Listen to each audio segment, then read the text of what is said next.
Aloha everybody, this is Parker Paredes with Wizard Hawaii, and we have Chris Nitta here, first degree black belt under Mike Fowler, and we're doing the first episode of our Hawaii Grappling Black Belt series, where we go around interviewing prominent black belts in the state to get their philosophies, to get their theories, things that they've struggled with, and things that they've found very successful tools in their journey in Jiu-Jitsu. So without further ado, I want to introduce Mr. Chris Nitta. Chris, how you doing? Good. Good. So why don't we just jump right into it, Chris? Tell us a little bit of how you started in Jiu-Jitsu. I believe I started Jiu-Jitsu in 2009, but I got into it because my son, I was looking for something for my son, Casey, to start Jiu-Jitsu. And we looked at different schools. He started first, like maybe about 3 months before I did. But we started at Helson Gracie and IAEA. We started there first. So he started, and then after he started Jiu-Jitsu, I was trying to help him during class to figure out, try to practice the moves. And I found it was probably easier for me to help him by trying it and starting it. Sure. So that's how I started. So it was a necessary thing that, you as a father bringing your son to Jiu-Jitsu and you seeing it, you wanted to be a part of it, you got into it, you started training yourself. Yeah. And then also watching the old UFCs and stuff like that. It started with that, and then I don't know, just kind of snowballed. Sure. Started Jiu-Jitsu through there. Yeah.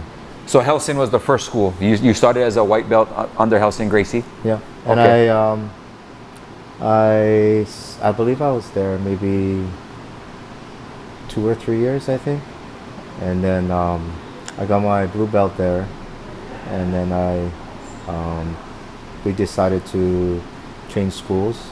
It was just better for us at that time, and then we were looking for a place for me and my son to train. So I saw that Coach Mike Fowler was here on Island, and we went to go try a class, and then that's how it started. We kind of like the way he was teaching. He had a good kids program and also adult program. That was back when we were at the Sunset Beach Rec Center. I think it was maybe 4 days a week or something like that. My kids would go 2 days a week, and then we would have a Saturday class also, Saturday morning. So we would drive from Milano to, it was at the Sunset Rec Center, so by, where is that, by a little bit past, but before Sunset Beach, around that rec center. Yeah. That must have been a unique experience. I know Casey, and for you guys to be learning together, as lower belts and trying moves on each other. Tell me about that. Was it more of a father-son type of relationship, or were you guys learning together as two students under Mike Fowler? He was better than me already. Oh yeah, Casey was better than me already. But he was wrestling and stuff too.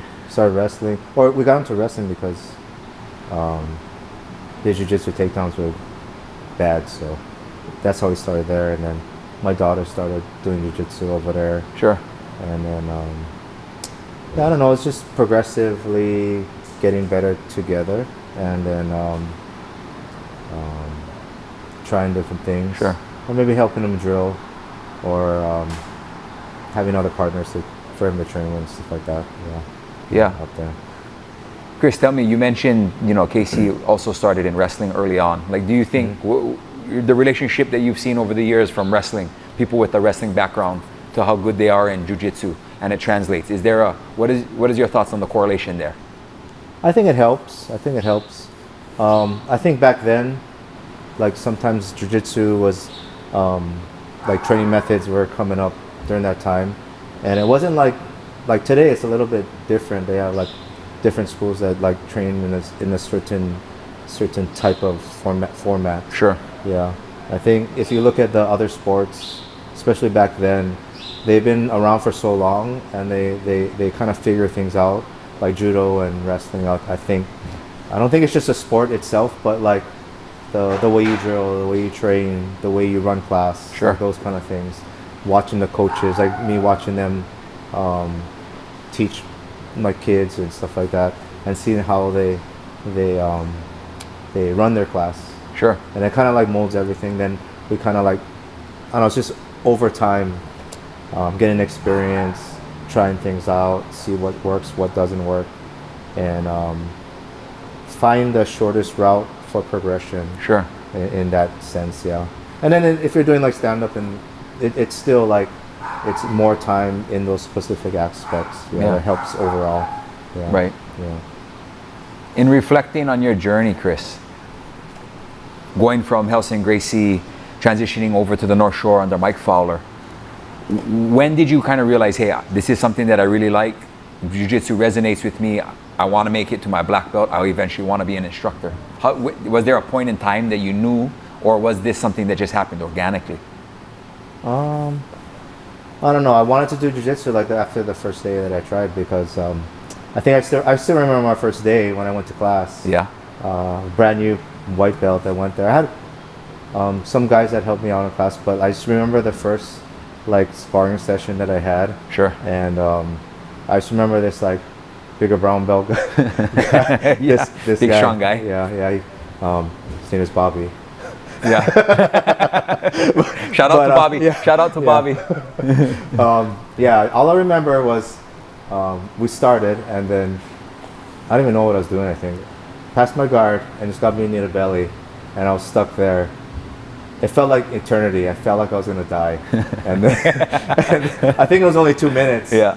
I don't even know if I knew how to tap by then, but It was so early. I felt like I had to throw up at the end, and then yeah. I was so dizzy. Yeah. And then I recovered, and I couldn't roll for the rest of the time. Yeah. Because I was so tired. I remember those. Yeah, You know, I and remember then- my early classes.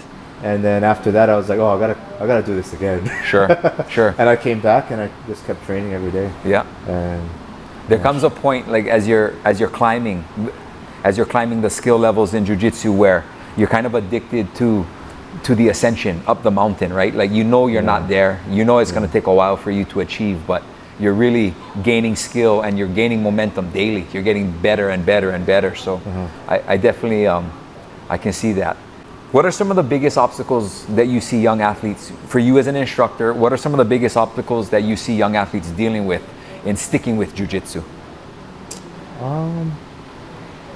probably the biggest problem I would say maybe some people have, like looking from the outside, would probably be like maybe pride sometimes. Yeah. Yeah, like if you train with somebody that you think that you should be beating or something like that, or maybe you used to beat before, Sure. and then they start giving you a hard time. Maybe sometimes it's hard to deal with. Sometimes like when the momentum changes, and then you become it always goes in waves, but sometimes it's like maybe you get like so tunnel vision that the thing that you're doing right now was always going to work like forever. Sure. And you just get focused on just that and try not to progress, and then the other people kind of start progressing.